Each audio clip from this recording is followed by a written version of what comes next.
So I just finished version 3.1 of the story quest, and I have to say, I'm officially a fan of Mydei. At first, he was introduced as a stern, no-nonsense figure. Basically the complete opposite of Fanon. On the battlefield, he's fierce and unstoppable, a total badass. But beneath that tough exterior, he's actually a deeply caring leader. I wondered why he hesitated to claim Nicodor's core flame after Fanon failed the trial. As the crown prince, with the people of Kremnos looking to him as their future leader, shouldn't he have stepped up without hesitation? Turns out it wasn't about power or responsibility, it was fear. He fears what the future holds for his people after his ascension. Fears that he'll start the cycle that led Castrum Kremnos to ruins in the first place.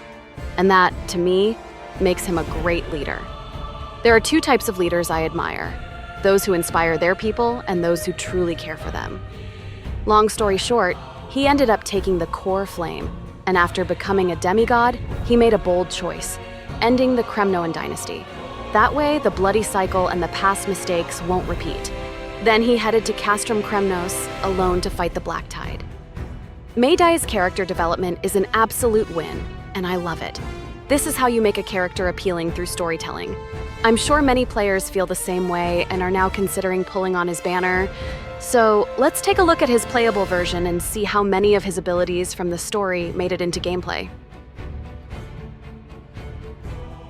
One of Mydei's greatest strengths is his pseudo-immortality. It is almost impossible to kill him. There's only one way to do it, which perhaps only Fanon knows the secret. Against everybody else, he'll just keep standing back up, just like in his battle against Nicodor. In-game, Mydei also refuses to die. He has the highest HP of all current characters and can revive himself multiple times in battle. He also introduces a new way to deal damage.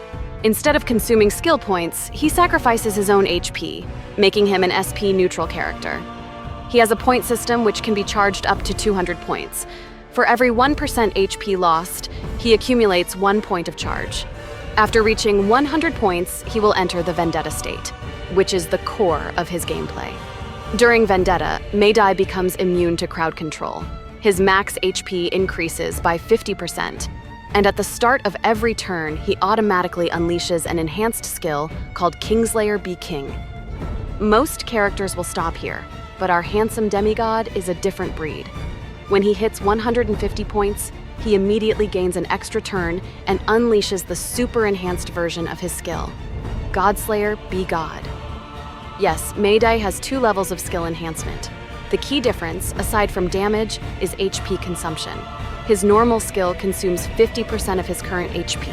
His enhanced skill consumes 35%, and his super enhanced skill consumes none. It just consumes points. So entering Vendetta state actually makes him safer since he burns through less HP. However, once he's in Vendetta, his skills become fully automated. He'll always use Kingslayer Be King at the start of his turn, and Godslayer Be God when he reaches 150 points. There's no stopping it. That said, there is a way to somehow control Godslayer Be God through his ultimate.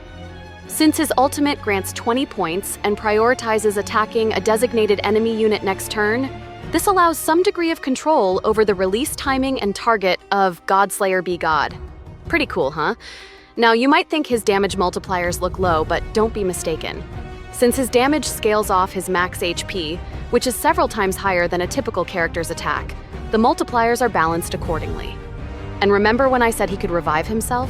When Mydei gets knocked down, he loses all his points, exits Vendetta state, and revives with 50% HP, which means as long as he's in Vendetta state, he will never die.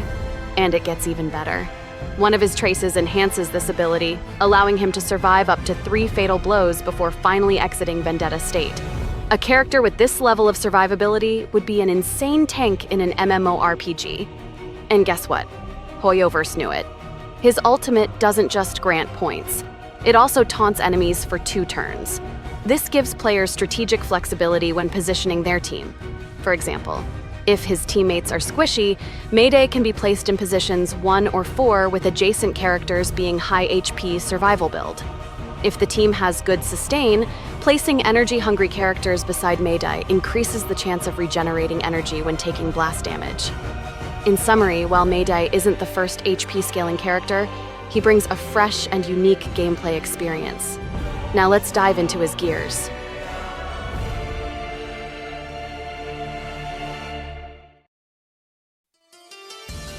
Since his attacks scale with HP, Mydei needs Relics pieces with HP main stats, including the upper body piece. Players don't need to worry about his crit because he has a trace that converts every 100 excess HP above 4,000 into crit rate, up to 4,000 excess HP. Activating the small traces also grants him 32% crit damage, making it relatively easy to achieve a high crit ratio without heavily investing in crit substats. As for which relic set to use, the in-game Smart Equip tool recommends a combination of the Scholar set and Bone Planner ornaments. This setup is excellent for maximizing his damage output. The Scholar set in particular is a popular farming domain since many DPS characters benefit from it. So, chances are, many players already have solid pieces ready for him. Moving on to light cones, his signature weapon is, without a doubt, his best in slot. As an alternative, Superimposed 5 A Secret Vow is viable, but the gap between it and his signature is huge. That's just how powerful this light cone is. In fact, it's so strong that I'd even consider pulling for it before going for his eidolon one. His signature light cone significantly boosts his damage output. It increases Mydei's max HP by 18% and incoming healing by 20%. When using skill or ultimate, consumes HP equal to 6% of his max HP, and increases the damage dealt by this attack by 30%. If this effect's consumed HP is greater than 500, the damage additionally increases by 30%. Meanwhile, his Eidolon 1 only enhances Godslayer Be God, improving his multi-target capabilities. Given the Jade's requirement, I personally think the signature light cone provides more overall value. Lastly, I want to cover about his team comp. Since Mydei's damage scales with HP, he doesn't fully benefit from attack-boosting supports like Robin, Tingyun, Asta, Sparkle, or Bronya. Instead, Sunday and Tribby are his best premium supports, with Remembrance Trailblazer as a solid alternative, or the final piece for a sustainless team setup. Running a team without sustain is very possible, thanks to Mydei's high survivability. But for those who prefer a safer approach, healers are a better choice than shielders due to his high-frequency attacks. The Castrum Kremnos dynasty have ended, and we might never see the city return to its glory day. Yet even after being granted a new beginning, battle remains the pride of every Kremnoan. Mydei's kit perfectly capture this philosophy. As the last king of Castrum Kremnos, he doesn't seek to rule. He fights because that is what it means to be Kremnoan.